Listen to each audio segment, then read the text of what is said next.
Hey guys, how are y'all doing today? Today I'm going to show you how to design a sublimation pillow that I'm going to create for my mom. Next week on the 28th, my baby sister has been gone for, it's going to be 1 year. So I wanted to create this pillow with sublimation and a saying. So I figured the best way to do it was to come here and show you how I created my design. So first off, I want to upload or get onto my silhouette. You can also use Cricut, but I like the silhouette better. It's much easier, and you have your RGB codes, which are a little bit more brighter than the Cricut.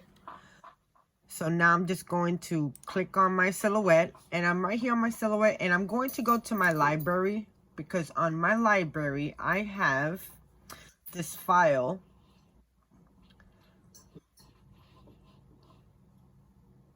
And where did I put it at now?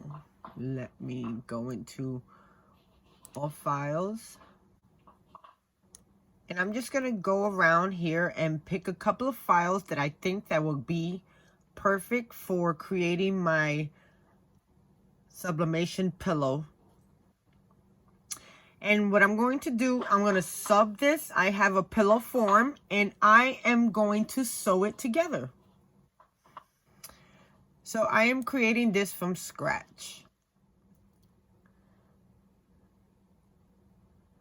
And I'm going to see if I can find that. And it's going to be similar to this one right here. So I'm going to find all my pieces, and I'm going to bring it into the silhouette.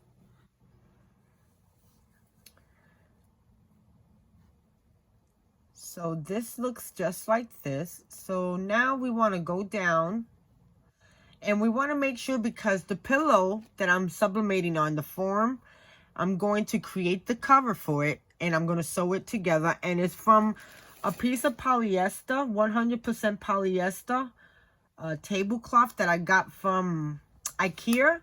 So this is a test. So hopefully it works out, guys. So you're going to come with me through the process, and we're going to do this. So now I want to make sure that this fills in this square. Now on your silhouette, well, my printer, let's say my printer that I have is an Espin 7620, and it prints 13 by 19 inches. Okay, so but my pillow is a 16 by 16, so I can only go the width of 13. So I want to go through 13 on this.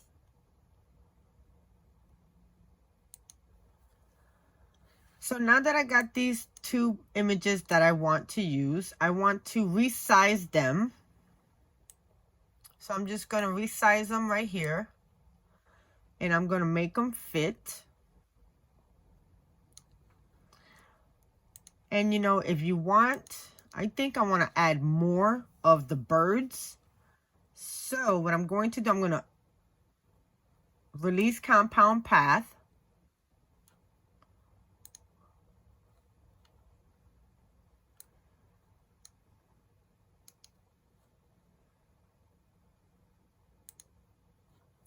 Okay, and then I want to recopy some of these birds, and I'm going to duplicate it. And then I want some of the birds to fill in right there. But before I move anything else, I want to move this over to the side, and then I want to regroup this, and not regroup it, but make compound path so it goes right through. And as you can see, it was all black, and now you see right through it. Now you want to move it over, bring it down a little bit, and then I want to take some of these birds, and I want to add more to them. But I want to like turn them in a way where they look like they're coming around in a circle. So with that being said, I'm going to delete this one because it don't look good. Then I'm going to push this one in and this one down here. Okay. And that don't look too bad.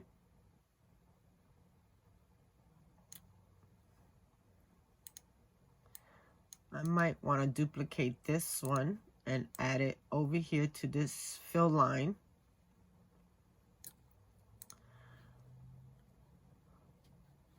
And then I want to bring this, you know, and now that I'm seeing this, I might want to duplicate this, and I'm going to adjust something on here. I want to make these hearts be birds. So I want to release compound path, copy both of these right here,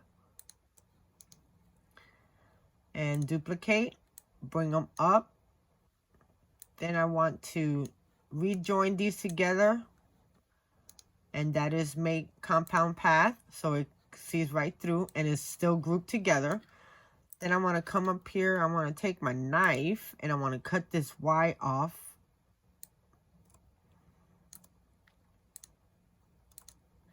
Okay, and then I want to go back and put my arrow back, take this off, delete that because I don't need it.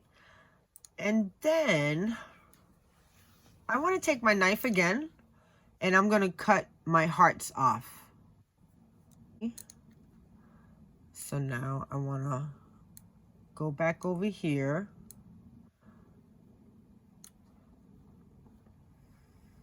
And then I want to bring in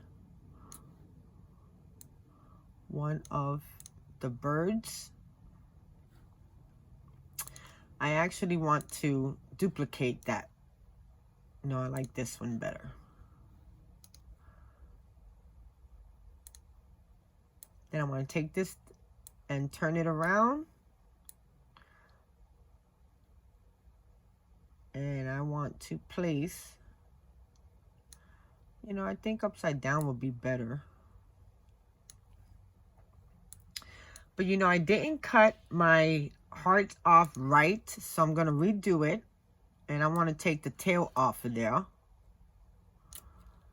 Okay, and then on the other side, not there.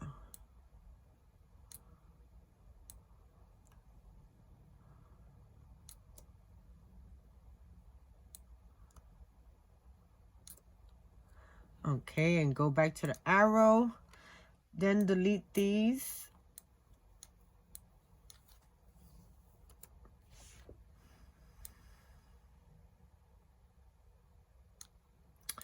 That looks much better. Oh, wow. And then I want to weld these two together. And now this is one image. And now I want to do the same to the other side. But what I might do, let's see if this matches up the same. If it does, I'm just going to copy. And it's just about the same cut. So what I'm going to do, I'm just going to duplicate this.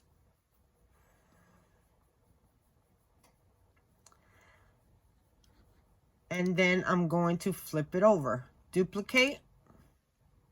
And flip horizontal. And there goes my two images. And now I am going to bring this back up. Or did I? Okay, yes. I'm going to delete this. I am going to bring these right up here, really close, so I know exactly where they're going to go. And then I want to left click, I mean. Go to release compound path. And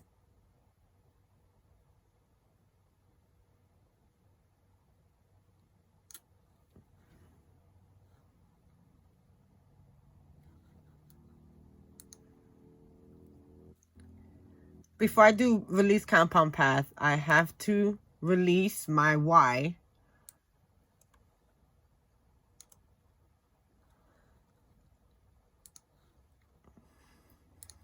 Okay, and there goes my part right there.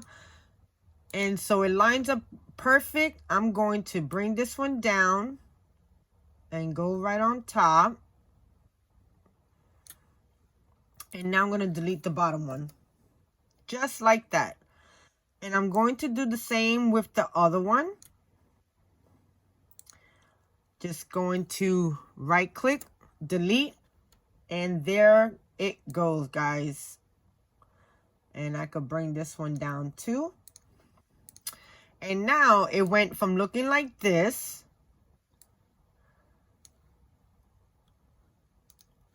and connect all of them together, compound path, and here goes one cut.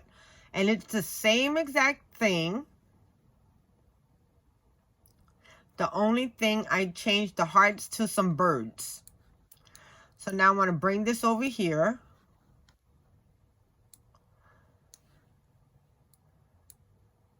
And now I might have to delete a couple of these. So I'll move them up to the top.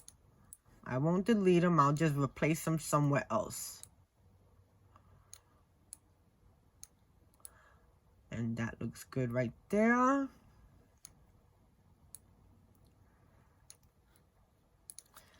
Perfect. Now I'm going to bring my sign and I am going to put it right down here. Or should I put it?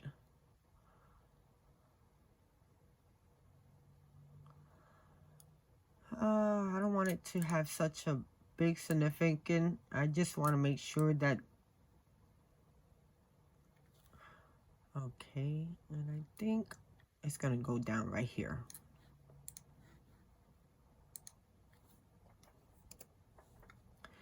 Okay, so now I want to take all of this and I want to make compound path. Now all of this becomes one. Okay, let me not mirror image it over here. So let me flip it back around. Okay. So there goes my image. As you can see, it's mirror image because I had it already on the software. So when you're creating it in Silhouette Studio, you do not need to mirror image as long as your printer software is mirror imaged, okay?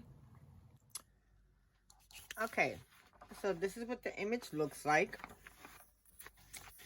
And it did not print the blue on it, but I'm still going to test out and see how it'll look. Now, it looks matted, but it's because this type of ink, it needs to be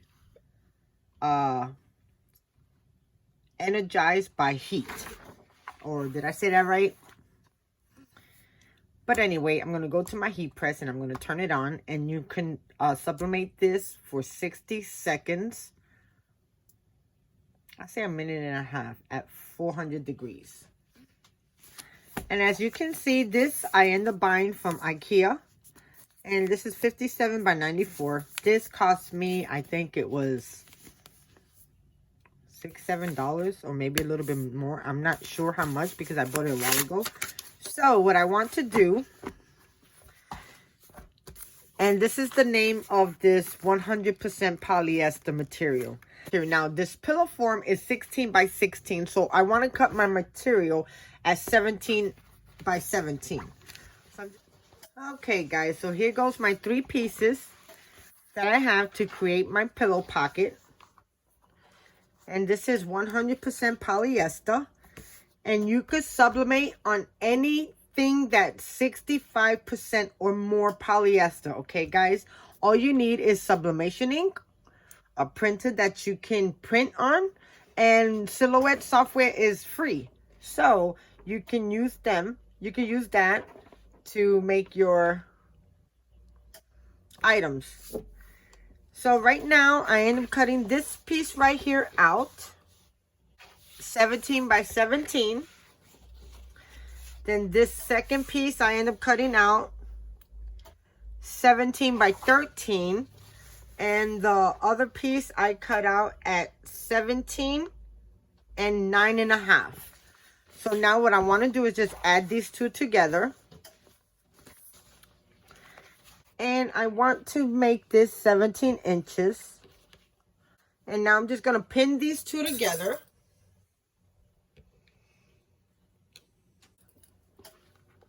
And I am using these hair clips. These hair clips, back in the day, we will make little floritos, which are little ringlets. And then you will put these clips in your hair to hold them and then air dry. And oh my God, the beautiful, most beautiful, beautiful ringlets you will have in your hair. And until this day, people are still doing it. So there goes that. And here goes my top layer. So you want to make sure that you're going to sublimate on the right side. And this is the right side, as you can see, the embroidery. And the same goes for this one. I know that it's the right side because I left, when I cut the tablecloth, I left the hem on it. So I wouldn't have to do that step. Okay. So now I'm just going to take the top layer and lay right on top. And then I'm going to clip this all the way around. Okay. So now that I got my pieces all clipped together, I'm going to take you guys to my sewing machine and you're going to watch me put this together. And what I'm going to do, I'm going to start at the seams right over here where it joins together. And I'm going to back stitch those areas. And then I'm going to do a 1/4 inch seam allowance all the way around.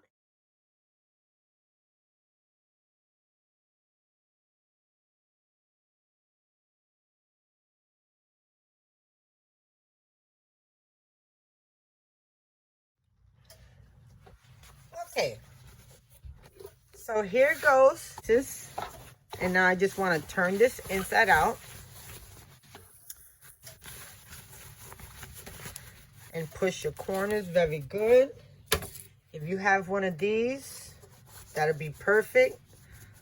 And then look at how pointy it is. And you do that to the other side. Sublimate this image on here. Now you need some butcher paper and also copy paper. That's for the ink does not fall through. So I'm going to take this to my iron. I'm going to iron this out and I'll be back. Okay, so now we're here at my heat press and I end up ironing the pillowcase perfect. And as you can see, it's sewed up perfect. It looks really good and freshly ironed. No wrinkles in it.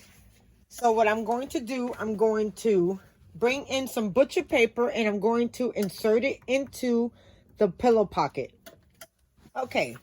So here goes my image. I got it right in the middle.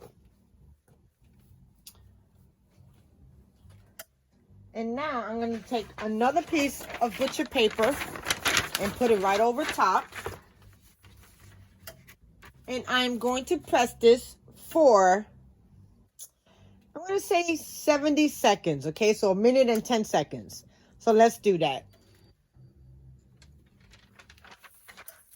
Okay.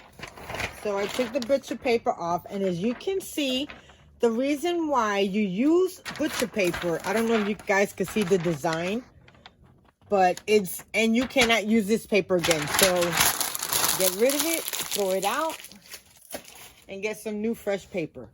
So now I'm just going to lift my design up. Oh. Well, it didn't come out as good as I wanted it to. But it gave me a ghost effect. So this is what it looks like. And I think it's because I tried to press it twice. So that's my mistake. But sometimes sublimation and stuff like that, it's real iffy. You have to make sure you got the formulation right.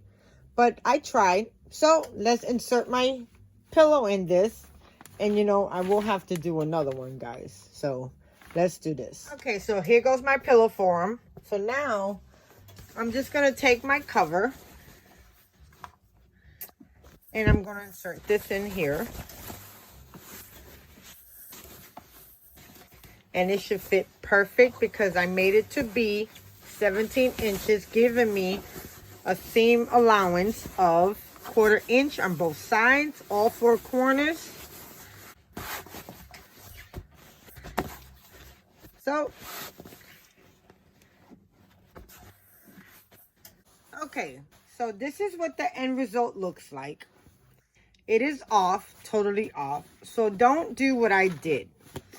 I moved the heat press and it shifted the paper, and that's why I got ghosting. But this would have been pretty awesome, especially if I had the birds in color. So I don't know, I might redo this, who knows, but I'm loving it.